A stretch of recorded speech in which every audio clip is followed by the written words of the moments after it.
In its heyday, Gladiators was a groundbreaking production with more than 14 million viewers. But now the new BBC reboot has gone woke after axing both cheerleaders and certain skimpy outfits. The much-loved Saturday night staple will be back with an 11-episode series this Saturday, 30 years on from when it first aired. The show saw members of the public battle it out against a cast of superhuman-like athletes known as gladiators. Originally hosted by Ukrika, Jonsson, and Fashanu, the contestants were trialed for speed, skill, stamina, and strength. BBC bosses have made big changes to the reboot, causing concern for fans and thinking the show will have gone too woke. Today, the Mail can reveal one of the biggest changes is that the show will no longer include cheerleaders, which were a prominent part of the original. G-Force was a group of 8 women who would perform an array of dance routines alongside the contestants and gladiators.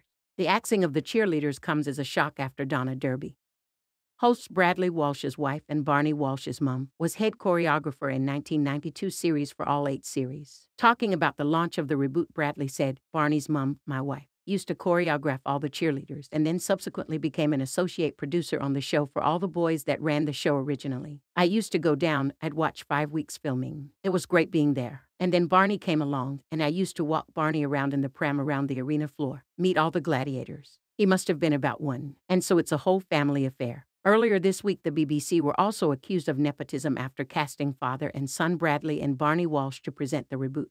Fans of the show are furious that the BBC has cast Barney, 26, alongside Bradley, 63, without auditioning any other stars for the role. Bosses were said to be concerned at the signing of the pair, particularly because of the corporation's strong policies about going through due process before hiring staff. In another attempt to make the show more woke, BBC bosses have decided to give skimpy lycra outfits the boot.